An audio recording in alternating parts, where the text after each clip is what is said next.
Yes, a very good afternoon to all of you. Till now we have studied half part of current electricity which is given in your syllabus. Today we are starting the other part, that is instruments, electrical instruments. Before starting that, what we have to study is what is cell, what is EMF, and what is internal resistance. Okay, to understand that, first we will discuss all these points, then we will move to circuits. Okay, so what we are studying is cells, EMF and internal resistance. इन तीनों की बात करने से पहले सबसे पहले हम किसको डिस्कस करें इन तीनों में से? सेल को. What is a cell? Okay, cell क्या है? सेल एक कोई भी ऐसी यूँ कह लीजिए कि एक डिवाइस जो कि केमिकल एनर्जी को इलेक्ट्रिकल एनर्जी में कन्वर्ट करे, उसी को हम क्या कहते हैं? सेल. कैसे बना होता है? तो हम एक बॉक्स ले लेते हैं या एक डिब्बा ले लेते हैं, ठीक, उसके अंदर एक पॉजिटिव प्लेट लगा देते हैं या दो प्लेट लगाते हैं जिनको हम कहते हैं दो टर्मिनल्स. ठीक है, यहाँ पर दो प्लेट्स लगाते हैं, ठीक. उन इलेक्ट्रोड्स के अक्रॉस या वहाँ पर क्या भर देते हैं? इलेक्ट्रोलाइट भर देते हैं,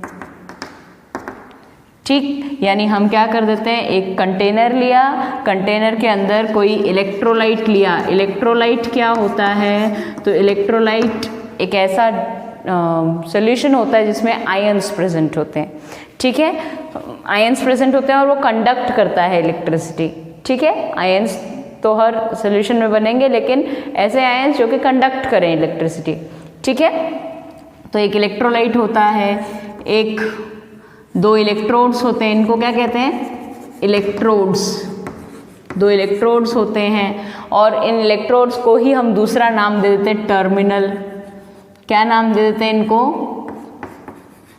टर्मिनल, ठीक है. होता क्या है सेल के अंदर? सेल के अंदर यहाँ पर इस इलेक्ट्रोलाइट के अंदर डिसोसिएशन होता रहता है. क्या होती है? रिडॉक्स रिएक्शन होती रहती है, ठीक है. रिडॉक्स रिएक्शन क्या होती है? आप लोगों ने पढ़ी होगी केमिस्ट्री में.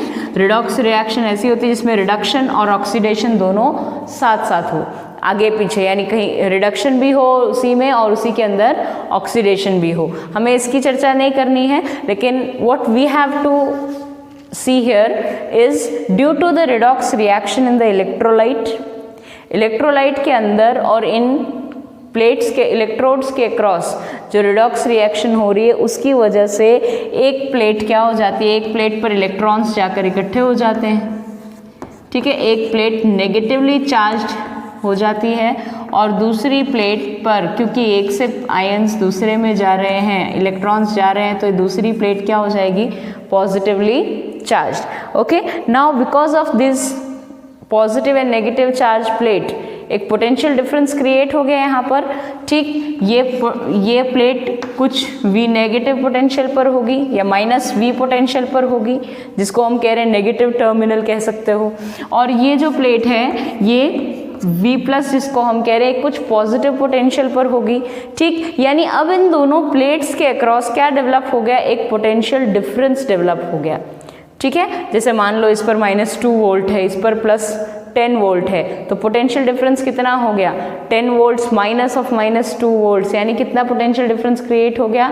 12 वोल्ट्स, ठीक है. यानी इस तरह का एक जो सेल बना होता है, यहाँ पर ये प्लेट और इस प्लेट के बीच में कुछ पोटेंशियल डिफरेंस होता है. और अब अगर इन दोनों प्लेट्स को हम एक्सटर्नली क्या कर दें? एक्सटर्नली अगर हम किसी रेसिस्टर के अक्रॉस, किसके अक्रॉस? एक रेसिस्टेंस के अक्रॉस अप्लाई कर दें या रेसिस्टेंस के अक्रॉस इनको जोड़ दें, तो क्या होगा? तो यहाँ पर इस रेसिस्टर R के अक्रॉस कुछ करंट फ्लो होना शुरू हो जाएगा. इस नेगेटिव टर्मिनल से इलेक्ट्रॉन्स मूव करेंगे इस एक्सटर्नल सर्किट के थ्रू इस रेसिस्टर के अक्रॉस और वापस फिर इस पॉजिटिव टर्मिनल की तरफ, ठीक है. अब थोड़ी सी बात यहाँ पर इसी की कर लेते हैं कि यहाँ पर हो क्या रहा है, ठीक है.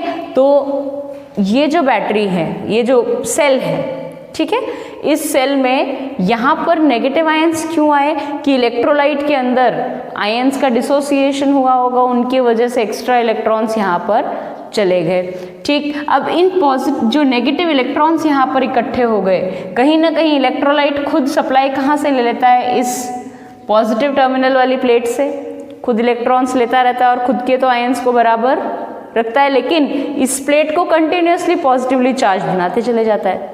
ठीक, जिसकी वजह से पोटेंशियल डिफरेंस जनरेट होता है और उसकी वजह से करंट सर्किट में कुछ फ्लो हो जाता है। ठीक है, मान लीजिए आई करंट जा रहा है। अब यहाँ पर इस सर्किट के अंदर यहाँ तक तो ठीक है भाई, इलेक्ट्रॉन यहाँ से चले, इधर से घूमकर रेजिस्टेंस से होकर और इस टर्मिनल तक आकर यहाँ तक आ गए, लेकिन यहाँ क्या हो रहा है, यहाँ क्या हो रहा है, जो इलेक्ट्रॉन है वो इस पॉजिटिवली चार्ज्ड प्लेट से नेगेटिवली चार्ज प्लेट की तरफ जा रहा है।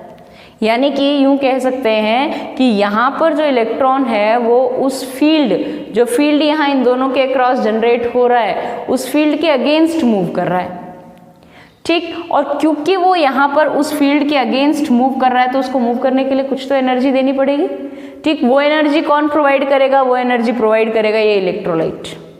इसकी रिडॉक्स और एक्सोथर्मिक रिएक्शन, यहाँ पर जो रिएक्शन होती है वो एक्सोथर्मिक होती है। एक्सोथर्मिक मतलब हीट जनरेट करने वाली, ठीक है, हीट निकालने वाली।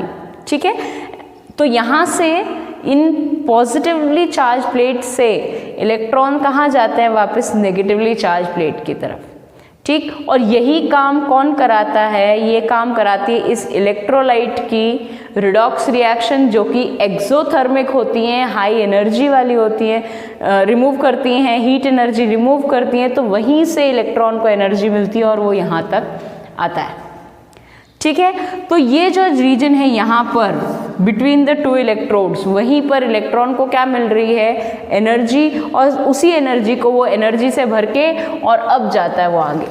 ठीक, जैसे वो आगे जाता है तो यहाँ पर उसकी एनर्जी डिसिपेट होती है, कुछ एनर्जी लॉस होते हैं और वो एनर्जी लॉस होके फिर इलेक्ट्रॉन धीरे धीरे अपनी एनर्जी कंप्लीटली लॉस्ट कर चुका होता है और फिर वो वापस यहाँ आता है, तब इसको यही बैटरी क्या दे देती है, अगेन एनर्जी प्रोवाइड कर देती है। ठीक, ये जो केमिकल प्रोसेस यहाँ पर हो रहा है वही उसको क्या दे देता है, एनर्जी। ठीक, यानी इसका मतलब ये हुआ कि यहाँ पर ये जो प्रोसेस है, इस प्रोसेस में बैटरी क्या कर रही है, क्या ये इलेक्ट्रॉन प्रोवाइड कर रही है, नहीं, battery is not providing electrons, actually battery is making the electrons to move, it is providing energy to electrons, it forces the electrons to move.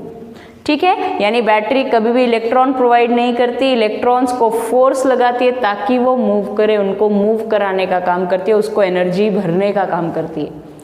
ठीक है, तो अब यहाँ से यहाँ तक जो वर्क डन करना पड़ा इस बेचारे इलेक्ट्रॉन को इस फील्ड के अगेंस्ट आने के लिए, वही वर्क डन उसके अंदर एनर्जी के फॉर्म में स्टोर होगा और फिर उस एनर्जी को वो धीरे धीरे यहाँ रेसिस्टर में लॉस करेगा और फिर धीरे धीरे वापस इसी जगह आ जाएगा, फिर एनर्जी स्टोर करेगा, भरेगा अपने अंदर, फिर जाएगा और फिर धीरे धीरे सर्किट में एनर्जी लूज करेगा और फिर वापस आ जाएगा।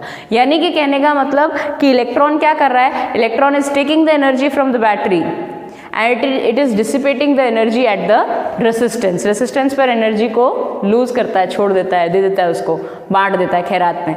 ठीक है, और फिर वो वापस आके बैटरी के पास कहता है अब दे दो भाई, कुछ तो दे दो। ठीक है, तो वो फिर एनर्जी उसको देती है और फिर ऐसे चलता रहता है। यानी कि ये बात समझ में आ गई कि what does a cell do, होता क्या है सेल, तो सेल में दो इलेक्ट्रोड्स होते हैं, एक इलेक्ट्रोलाइट होता है, इस इलेक्ट्रोड्स के अक्रॉस पोटेंशियल डिफरेंस जनरेट हो जाता है। जब इन इलेक्ट्रोड्स को एक्सटर्नली कनेक्ट कर देते हैं तो एक्सटर्नली जब ये इलेक्ट्रोड्स कनेक्ट हो जाते हैं तो ये इलेक्ट्रॉन्स यहाँ से मूव करके वापस यहाँ घूमकर आ जाते हैं और करंट हमें मिलता है अक्रॉस द सेल। ठीक है, तो आई होप यहाँ तक क्लियर हो गया होगा, तो ये भी पता लग गया होगा व्हाट इज अ सेल। ठीक, अब इसकी डिटेल में हमें नहीं जाना है, कितने तरह के होते हैं ये सब आप पढ़ के आए हो। ठीक है, हमें उतना डिटेल नहीं पढ़ना है, बस इतना जान लीजिए कि यहाँ पर दो टर्मिनल होते हैं, एक पॉजिटिव होता है एक नेगेटिव होता है, उसके अलावा इलेक्ट्रोलाइट होता है। ठीक है, और आपको इस साल सेल बनाने भी हैं, in your practicals you will make cell, एक तो डेनियल सेल आप बनाएंगे और एक लेक्लैंच सेल आप बनाएंगे। ठीक है, चलिए अब हम बात करते हैं नेक्स्ट पार्ट की। हमारे next part is what is EMF। What is EMF? ठीक, इसकी फुल फॉर्म क्या होती है? तो इसकी फुल फॉर्म होती है इलेक्ट्रोमोटिव फोर्स। अब आप कहोगे मैडम ये फोर्स है। ठीक, द नेम इज EMF का फुल फॉर्म क्या है? Electromotive force. अब क्या होती है इलेक्ट्रोमोटिव फोर्स या what is EMF of a cell? EMF किसका होता है? सेल का होता है। ठीक, क्या होता है तो बात करते हैं। What is EMF of a cell? The potential difference across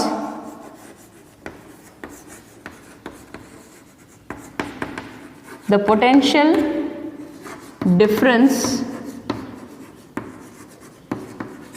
across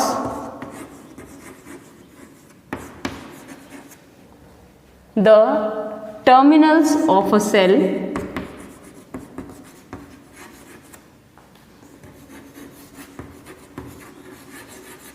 when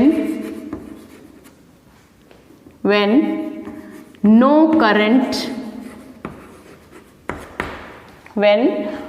current is drawn from the cell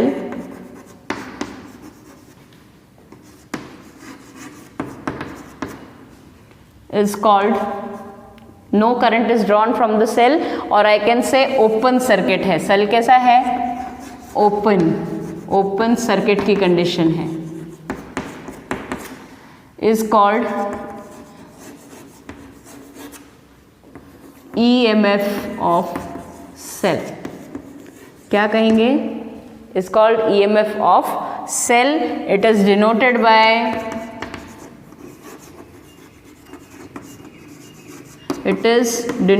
bye E। ठीक, इस तरह से इसको डिनोट किया जाता है। And it's SI unit is volt,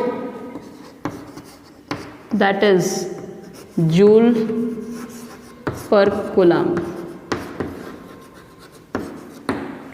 ठीक है, अब बात करते हैं इसकी। क्या है इलेक्ट्रोमोटिव फोर्स? नाम से तो आपको लग रहा है ये एक फोर्स होगी, लेकिन ये फोर्स नहीं है। What is it? It is a potential difference. क्या है? इलेक्ट्रोमोटिव फोर्स और EMF of a cell is the potential difference across the ends of the cell. एक सेल के अंदर दो टर्मिनल्स हैं, एक पॉजिटिव है एक नेगेटिव है। इन दोनों टर्मिनल्स के अक्रॉस कितना पोटेंशियल डिफरेंस है, दैट इज कॉल्ड। कब? एक बात और खास है, कब? potential difference across the terminals of the cell when no current is drawn। ये ध्यान रखना, when no current यानी जब आपने बैटरी को किसी एक्सटर्नल सर्किट से नहीं जोड़ा है, उस कंडीशन में जो पोटेंशियल डिफरेंस होता है किसी भी सेल का, वो क्या होता है? उसका EMF। क्या मतलब है? इसका मतलब ये है कि जो आप ड्राई सेल लेकर आते हो किस में डालने के लिए? क्लॉक में डालने के लिए, रिमोट में डालने के लिए, जहाँ से भी सेल लेकर आ रहे हैं आप। ठीक है, सेल में आपको दिखेगा कि आप उस सेल के ऊपर पढ़ना कभी, उसके ऊपर हमेशा लिखा होता है 1.5 वोल्ट। ठीक, क्या लिखा होता है? 1.5 वोल्ट। वो 1.5 वोल्ट क्या होता है? उसका EMF क्या होता है? That is the EMF of the cell. EMF of the cell यानी कि जब आपने उस सेल को किसी सर्किट में कनेक्ट नहीं किया है, उस टाइम में उसके अक्रॉस पोटेंशियल डिफरेंस कितना होगा? 1.5 वोल्ट। ठीक, तो वो जब आप कोई करंट उस सेल में से ड्रॉ नहीं कर रहे हो, कोई करंट उस सेल में से नहीं निकाल रहे हो, उस कंडीशन में जो पोटेंशियल डिफरेंस होगा उसके टर्मिनल्स के across, that is called EMF of the cell, और उसको हम डिनोट करेंगे by E। And it is unit भी क्या होगी? पोटेंशियल डिफरेंस है तो यूनिट भी क्या होगी? वोल्ट या जूल पर कूलम। क्लियर? आई होप ये बात क्लियर हो गई होगी कि EMF भी क्या है? एक पोटेंशियल डिफरेंस है, लेकिन इस कंडीशन में, किस कंडीशन में? जब एक्सटर्नल सर्किट जुड़ा हुआ नहीं है। ठीक, अब बात करते हैं, एक वर्ड और आपको पढ़ना है, दैट इज, आई होप यहाँ तक क्लियर हो गया होगा। चलें आगे। अब अगला है, नेक्स्ट इज इसी में आपको एक और वर्ड पढ़ना है, दैट इज टर्मिनल वोल्टेज। एक और पढ़ना है, क्या पढ़ना है? Terminal voltage. क्या है टर्मिनल वोल्टेज? ठीक, तो terminal voltage is the potential difference across the terminals of a cell when current is drawn from the cell, यानी सेल में से कुछ करंट पास हो रहा है या उसमें से कुछ करंट हम निकाल रहे हैं, यानी सर्किट कैसा है?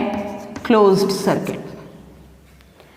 ठीक है, यानी कि टर्मिनल वोल्टेज क्या है भाई? हमने क्या कहा, जब हमने बैटरी को लगाया, सेल को लगाया, जब कोई भी सेल को हमने नहीं लगाया तब उसके अक्रॉस जो पोटेंशियल डिफरेंस मिल रहा था वो क्या था? वो तो था ईएमएफ। इसका मतलब क्या, जब हम लगा देंगे तब पोटेंशियल डिफरेंस अलग होगा? Of course it will be different. कितना डिफरेंट होगा?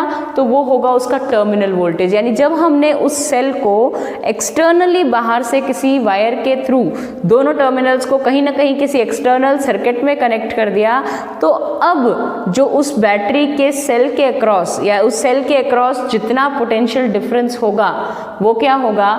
Terminal potential of the cell. ठीक, कब? जब उसमें से करंट ड्रॉ हो रहा है। ठीक है, यानी कि यूँ मान लीजिए कि एक बैटरी है, ठीक, इस बैटरी को सीधे सीधे यहाँ पर अगर मैं इसके क्रॉस पोटेंशियल डिफरेंस ऐसे देखूँ, ये इसका पॉजिटिव टर्मिनल, ये नेगेटिव टर्मिनल। ठीक, मैंने एक्सटर्नली कुछ नहीं जोड़ा है, इसके तार ऐसे कैसे खुले छोड़ रखे हैं, लेकिन केवल इस सेल के अक्रॉस में पोटेंशियल डिफरेंस नाप रही हूँ। ठीक, तो ये तो क्या हो गया? ये हो गया इसका पोटेंशियल डिफरेंस। यहाँ पर जो आएगा वो क्या होगा? इसका इस सेल का ईएमएफ। ठीक, लेकिन जैसे ही मैंने इस सेल को यहाँ से एक्सटर्नली एक रेजिस्टेंस के अक्रॉस कनेक्ट कर दिया, तो अब यहाँ से करंट फ्लो होना शुरू हो गया। क्या हो गया? करंट फ्लो होना शुरू हो गया। और क्योंकि करंट फ्लो करना शुरू कर गया तो अब इसके अक्रॉस क्या रहेगा? ये जो पोटेंशियल डिफरेंस है ये क्या देगा आपको? अब ये वोल्टमीटर आपको वो रीडिंग नहीं देगा जो पहले दे रहा था, जो ईएमएफ की थी। अब ये आपको क्या देगा? It will tell you the terminal voltage of the cell. ठीक, अब क्या ऐसा होता है कि भाई यहाँ पर पहले तो ज़्यादा आ रहा था या ईएमएफ मिल रहा था, अब पोटेंशियल डिफरेंस क्यों मिल रहा है? तो कहीं ना कहीं इस सेल के अंदर भी खुद का कुछ रेजिस्टेंस होता है। सेल जो होता है वो सेल जो है वो खुद भी उस पर्टिकुलर करंट पर, जब करंट उसके अक्रॉस फ्लो हो रहा होता है तो उस करंट के या इलेक्ट्रॉन्स जब उस इलेक्ट्रोलाइट में से फ्लो हो रहे होते हैं तो वो भी दूसरे आयंस से कोलाइड करते हैं, और कोलाइड करते हैं तो एक तरह से रेजिस्टेंस उनको मिलता है। वहाँ पर भी क्या मिलता है? एक रेजिस्टेंस मिलता है। तो वही रेजिस्टेंस क्या हो जाता है? इस सेल का इंटरनल रेजिस्टेंस। क्या हो जाता है? Internal resistance of this cell. ठीक है, यानी इस सेल का इंटरनल रेजिस्टेंस क्या होगा? तो इलेक्ट्रोलाइट जो रेजिस्टेंस प्रोवाइड करता है फ्लो ऑफ करंट को, ठीक है, फ्लो ऑफ करंट को जो रेजिस्टेंस इलेक्ट्रोलाइट प्रोवाइड कर रहा है that is known as internal resistance of a cell. यानी हर जो सेल है उसका खुद का भी कुछ रेजिस्टेंस होता है, और उस खुद के को जो रेजिस्टेंस हो रहा है उसका खुद का, उसी को हम क्या कहते हैं? Internal resistance. ठीक, तो उसको भी हम डिफाइन कर लेते हैं यहीं पे। ठीक, और इसको टर्मिनल वोल्टेज को कैसे डिफाइन करेंगे, कैसे डिनोट करते हैं? तो आप जो अभी तक V पढ़ते आए वो हमेशा ही क्या था? Terminal voltage. तो it is denoted by V। इसको हमेशा किससे डिनोट करेंगे? V से। और पोटेंशियल डिफरेंस है तो इसकी यूनिट भी क्या होगी? जूल पर कूलम्ब या फिर वोल्ट्स। क्लियर? तो ये दो डेफिनेशन हो गई। हमने सेल के बारे में थोड़ी सी बात करी, ईएमएफ क्या होता है, और ईएमएफ के साथ साथ टर्मिनल पोटेंशियल क्या होता है उसकी भी बात कर दी, या टर्मिनल वोल्टेज क्या होता है उसकी भी बात करी। अब हम लिखते हैं what is internal resistance. What is internal resistance? तो क्या होता है इंटरनल रेजिस्टेंस? लिख देते हैं, the resistance offered by the resistance offered by the electrolyte to the flow of current, or I can say to the flow of electrons, ठीक है, to the flow of current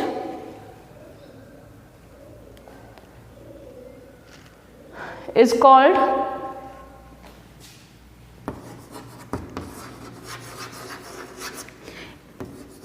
internal resistance of cell.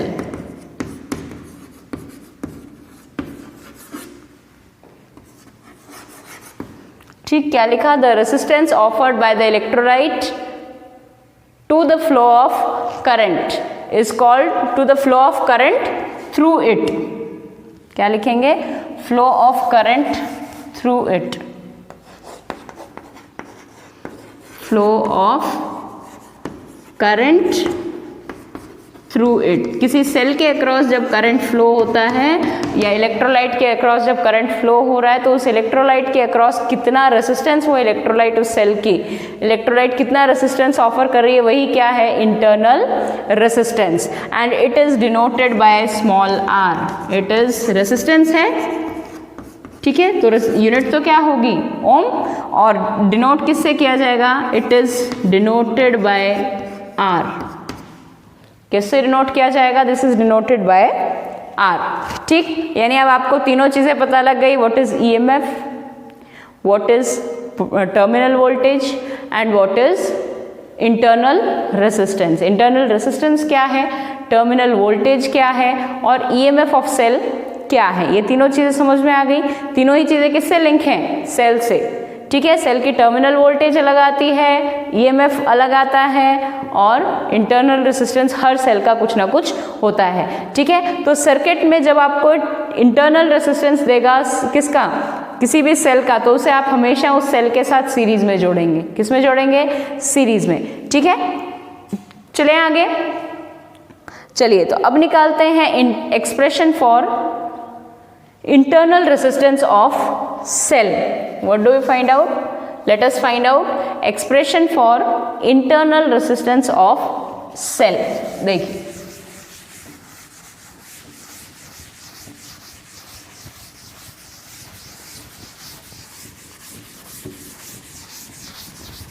चलिए उसकी बात करते हैं कि कोई cell है और उसका इंटरनल रेसिस्टेंस क्या होगा, तो उसी की बात करते हैं.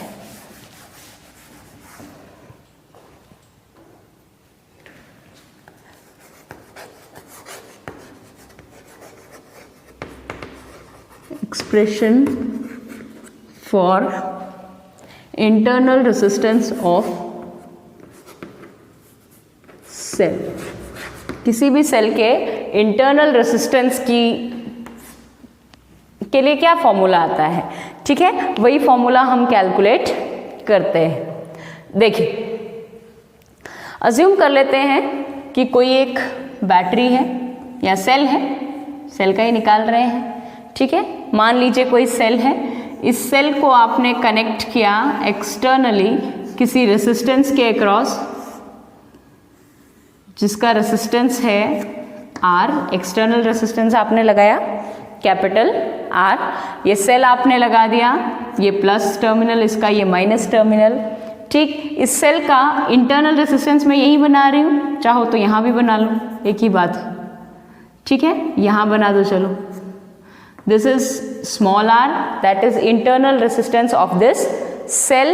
इस सेल के अक्रॉस आप क्या करें? एक पोटेंशियल डिफरेंस लगाएं. सॉरी, पोटेंशियल डिफरेंस नहीं, एक वोल्ट मीटर लगा देते हैं. क्या लगाएं? एक वोल्ट मीटर. ठीक, आर के अक्रॉस क्यों लगाए? क्योंकि आर इसके अंदर होता है. ठीक, हम केवल शो करने के लिए इसको साइड में शो कर रहे हैं. आप टेक्स्ट बुक देखेंगे तो उसने यहाँ बनाया हुआ है. ठीक है, तो हमने उसको सीरीज में बना लिया, कोई बात नहीं. चले आगे. ये जो सर्किट है, हमने क्या किया? Let us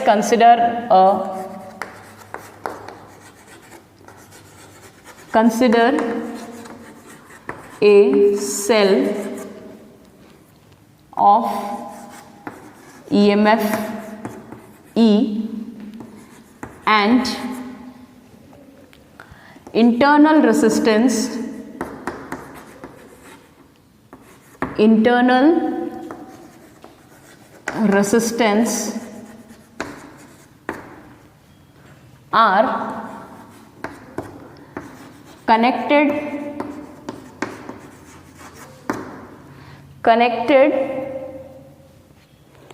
to an external circuit, to an external resistor, connected to an external resistance R। ठीक, कोई सेल है जिसका EMF है E, इंटरनल रेजिस्टेंस है स्मॉल r, इसको कनेक्ट किया गया है एक्सटर्नल रेजिस्टेंस R के थ्रू। ठीक, R के अक्रॉस इसको कनेक्ट किया गया है।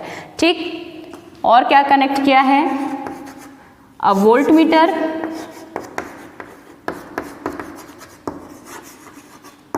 is connected in parallel to the cell. Cell के पैरेलल हमने क्या कनेक्ट कर दिया? एक वोल्ट मीटर। क्यों कनेक्ट किया है? तो इसके अक्रॉस पोटेंशियल डिफरेंस नापने के लिए। ठीक है, तो ये टर्मिनल इसका पॉजिटिव होगा, पैरेलल कनेक्शन है, ये टर्मिनल नेगेटिव होगा। ठीक है, अब चलते हैं। देखिए, तो यहाँ तक तो कोई डाउट नहीं, वैसे ये लिखने की भी ज़रूरत नहीं थी पर फिर भी आपने लिख दिया है। चलते हैं आगे। देखिए, क्या लिखने की ज़रूरत नहीं थी? वोल्ट मीटर को कनेक्ट करें पैरेलल में, ये लिखने की आपको कोई खास ज़रूरत नहीं थी, यहाँ तक चल जाएगा। चलिए अब देखिए आगे। Now by Ohm's law, by Ohm's law, Ohm's law की बात करें तो ओम्स लॉ के अकॉर्डिंग इस सर्किट में करंट कितना जाएगा? इस सर्किट में by Ohm's law the current in this circuit I will be equal to कितना होगा? जो इसका पोटेंशियल डिफरेंस है डिवाइडेड बाय जो टोटल रेजिस्टेंस है इसके अक्रॉस। तो इसका यहाँ पर EMF में दे रखा है E divided by total resistance कितना है सर्किट का? ये R और ये स्मॉल r दोनों सीरीज में, तो कितना हो जाएगा? R plus R। तो ये आपको बताया था कि जब कैपेसिटर्स हमने पढ़ा था, हमने कहा था कि जो रेजिस्टेंसेस हैं सीरीज में होंगे तब क्या होगा, पैरेलल में क्या होंगे तब क्या उनका फॉर्मूला होगा। तो वो आपके सिलेबस से डिलीट कर दिया जा चुका है, इसलिए आपको रेजिस्टेंसेस में नहीं पढ़ना ही है। ठीक है, पर आप इतना ध्यान रखिए कि सीरीज में रेजिस्टेंसेस कैसे जुड़ते हैं। Equivalent resistance will be equal to R1 plus R2। ठीक, तो यहाँ पर ये दोनों ये आप 10th में भी पढ़ा है आपने। ठीक है, तो यहाँ पर दोनों रेजिस्टेंसेस स्मॉल r और कैपिटल R सीरीज में है, तो टोटल रेजिस्टेंस कितना हो जाएगा? तो internal resistance R plus capital R। ये हो गई आपकी फर्स्ट इक्वेशन। ठीक, by Ohm's law current through the circuit I will be equal to E by R plus internal resistance R। ठीक, नाउ चलें आगे। तो यहाँ तक आप लिख लें, अगर नहीं लिखा है तो स्क्रीनशॉट ले लें।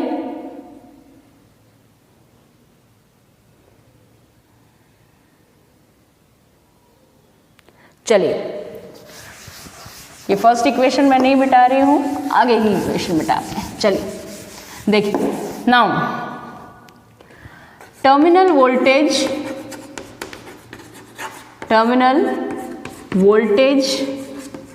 Across cell, terminal voltage across cell, cell के अक्रॉस टर्मिनल वोल्टेज क्या होगा? ये इक्वेशन 1 में यहाँ लिख देती हूँ, I is equal to E over R plus R। ठीक, यहाँ लिखिए मैंने इक्वेशन 1। ठीक है, चलिए, तो टर्मिनल वोल्टेज अक्रॉस सेल कितना होगा? सेल के अक्रॉस टर्मिनल वोल्टेज, तो हमें पता है कि सेल के अक्रॉस टर्मिनल वोल्टेज कितना होगा? V will be equal to, भाई पहले तो EMF था E, लेकिन अब उसमें से कुछ कम हो गया। क्यों कम हुआ? क्योंकि कुछ पोटेंशियल ड्रॉप किसने कर दिया? इसने। और यहाँ पर पोटेंशियल ड्रॉप होगा कितना? अगर I करंट इसके अक्रॉस फ्लो हो रहा है और R रेजिस्टेंस है तो इसके अक्रॉस पोटेंशियल ड्रॉप होगा कितना? I into R। ठीक, यानी इसीलिए EMF में से I माइनस R, ये पोटेंशियल ड्रॉप कहाँ हो गया? इस रेसिस्टर में ही। उसके इंटरनल रेसिस्टेंस में ही कुछ पोटेंशियल ड्रॉप खा लिया या पोटेंशियल ड्रॉप हो गया। यानी 1.5 वोल्ट का आप सेल लाए, 1.5 वोल्ट का सेल लाए, लेकिन वो 1.5 नहीं देगा, वो 1 वोल्ट ही देगा। क्यों? 0.5 उसने अपने इंटरनल रेसिस्टेंस को दे दिया। ठीक, तो इसीलिए हम कह रहे हैं कि terminal voltage V will be equal to E minus I into R, जहाँ पर I इंटू R वो पोटेंशियल डिफरेंस है जो कि, या पोटेंशियल ड्रॉप है जो इंटरनल रेसिस्टेंस में ऑलरेडी हो रहा है। ठीक, तो व्हेन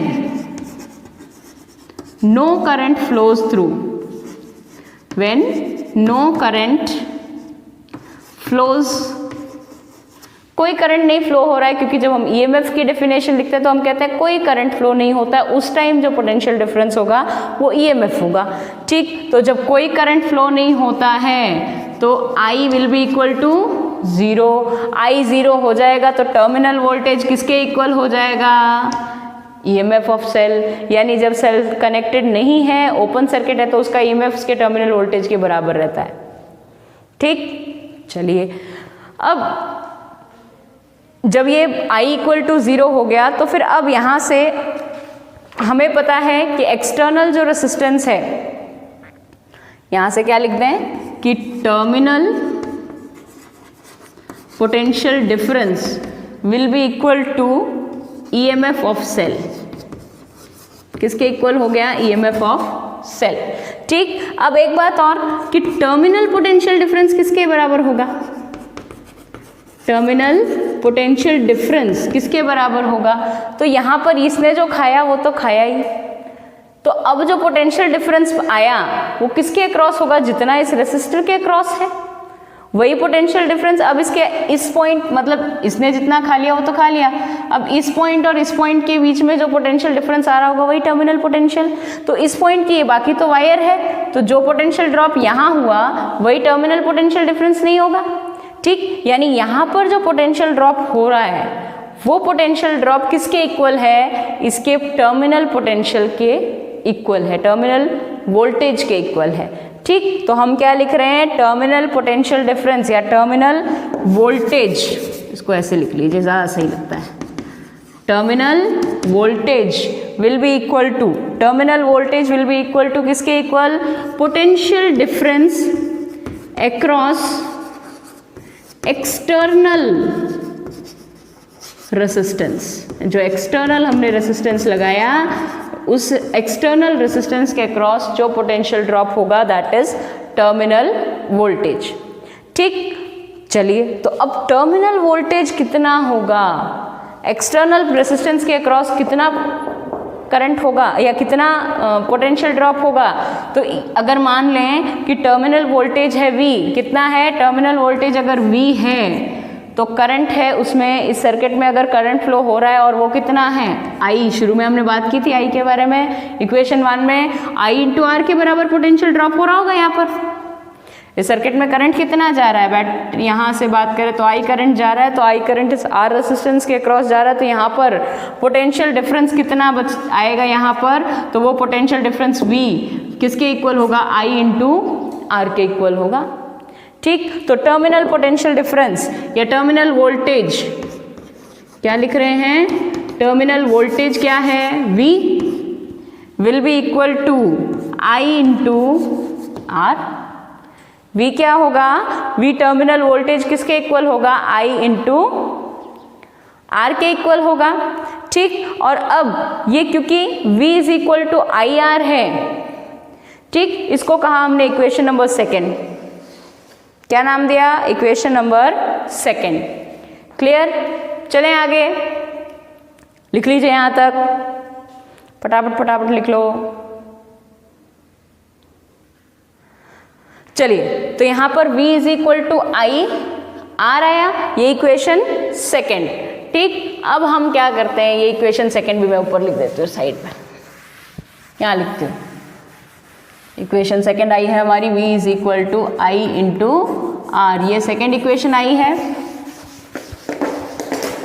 ठीक, ये जो इक्वेशन आई है इस इक्वेशन में हम पुट करेंगे I की वैल्यू कहाँ से? इक्वेशन नंबर 1 से। पुट कर लो फटाफट। तो यहाँ से देखिए, put value of I from equation 1। Equation 1 से I की वैल्यू यहाँ सब्सटीट्यूट करते हैं, कितनी आएगी, V is equal to I is E over small r plus capital R, यानी internal resistance plus external resistance multiplied by R। ये हो गई। अब ये वैल्यू यहाँ आपको मिल गई, इसको थोड़ा सा रीअरेंज करते हैं यानी R प्लस R, ये जो है इसको इधर ले आते हैं, मुझे क्या चाहिए, इंटरनल रेसिस्टेंस, इसलिए इसको मैं ऐसे लिख सकती हूँ R plus R will be equal to E by V into R। इसको यहाँ ले गए, इसको यहाँ ले आए, ठीक। तो अब इसको यहाँ ले आए तो ये V के साथ मल्टीप्लाई में आ गया, और फिर इधर ले गए तो वापस V जो है वो डिवाइड में चला गया। चलिए, तो अब R plus R is equal to E by V into R। इस R को फिर ले जाओ, वहाँ पे ले जाओगे तो क्या आएगा, चलो नेक्स्ट स्टेप ही लिखते हैं। R will be equal to E by V minus E by V into R minus R, ये आया। अब इन दोनों में से जो एक्सटर्नल R है, जो कैपिटल R है, कॉमन निकल सकता है, कॉमन निकाल दीजिए, तो ये क्या बन जाएगा, ये एक्सप्रेशन आपकी ऐसे आ जाएगी, E by V minus 1 into R। This is expression for internal resistance of a cell. किसी भी सेल का इंटरनल रेसिस्टेंस किसके इक्वल होता है, उसका EMF डिवाइडेड बाय उसकी terminal voltage minus 1 multiplied by external circuit. External resistance, sorry, external circuit में जो रेसिस्टेंस लग रहा है उसके इक्वलेंट होगा, ठीक। आई होप ये डेरिवेशन क्लियर हो गई होगी, कोई डाउट नहीं होना चाहिए किसी को यहाँ पर। चले आगे, फटाफट लिख लीजिए, फिर एक इंपॉर्टेंट बात बतानी है आपको। क्या इंपॉर्टेंट बात है वो भी सुनो। देखो, हो गया यहाँ तक। चलिए, ये तो आपकी डेरिवेशन, जो आपकी इंटरनल रेसिस्टेंस के लिए डेरिवेशन चाहिए थी। अब बात करते हैं थोड़ी सी न्यूमेरिकल्स की, जो न्यूमेरिकल्स में काम में आएंगी चीज वो क्या है। देखिए, अभी अभी हमने पढ़ा terminal voltage V is equal to EMF E minus I into R, ठीक है। Terminal voltage V is equal to E minus IR, ये चीज कब सही है, during discharging of cell, during discharging of cell, ठीक। यानी सेल जब डिस्चार्ज हो रहा है उस कंडीशन में, सेल जब डिस्चार्ज हो रहा है उस कंडीशन में हम ये इक्वेशन यूज करेंगे, क्योंकि वहां पर EMF बैटरी के पास होता है, मैक्सिमम पोटेंशियल उसके पास होती है, और वो सप्लाई करती है एनर्जी इलेक्ट्रॉन्स को, ठीक। लेकिन ये कब की बात है, ड्यूरिंग डिस्चार्जिंग, यानी सेल को आपने किसी एक्सटर्नल सर्किट में जोड़ दिया तब, ठीक।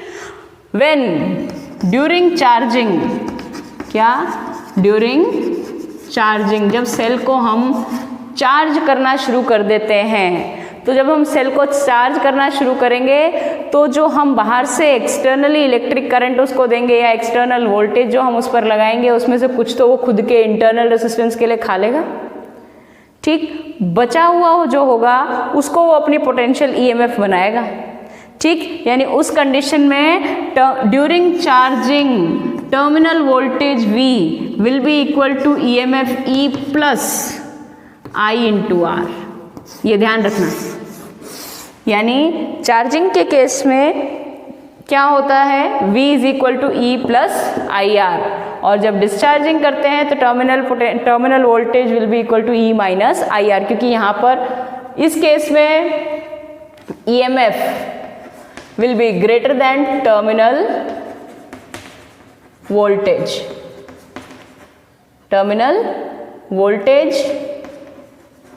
और यहाँ इस केस में EMF will be less than terminal voltage, ये ध्यान रखना, ठीक। ड्यूरिंग चार्जिंग और ड्यूरिंग डिस्चार्जिंग, ठीक। अब एक और छोटा सा पार्ट जो आप यहाँ पर सुन लें फटाफट, ठीक है, लिख लीजिए, इसको कर लीजिए।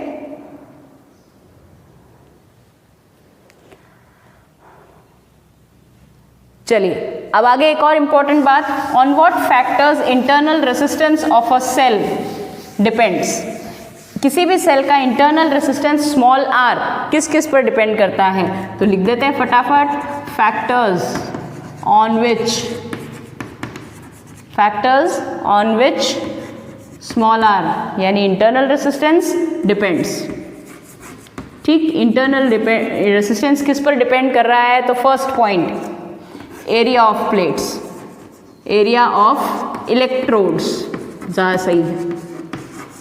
ठीक है, जो हम इलेक्ट्रोड यूज़ कर रहे हैं उनका एरिया कितना है, एरिया भाई जिसका जितना ज़्यादा एरिया होगा उतना जल्दी इलेक्ट्रॉन उसमें चला जाएगा, यानी अगर एरिया बढ़ेगा तो इंटरनल रेसिस्टेंस घटेगा। कैसे कि भाई इलेक्ट्रॉन को रेसिस्टेंस कौन दे रहा है, इलेक्ट्रोलाइट, और इलेक्ट्रोलाइट में क्या हो रहा है, आयंस इधर उधर आयंस से इलेक्ट्रॉन टक्कर कर रहा है, वही है रेसिस्टेंस। ठीक, और वो जो सेल की जो इलेक्ट्रोड्स हैं वो जितने ज़्यादा बड़े बड़े होंगे उतनी कम टक्कर करके उसको वहाँ तक पहुँचने में आसानी होगी। ठीक, इसलिए हम क्या कह रहे हैं कि area of electrodes is the first point, area increase होगा तो इंटरनल रेसिस्टेंस डिक्रीज होगा। दूसरी बात, डिस्टेंस बिटवीन इलेक्ट्रोड्स, दोनों इलेक्ट्रोड्स को कितनी दूरी पर रखा हुआ है।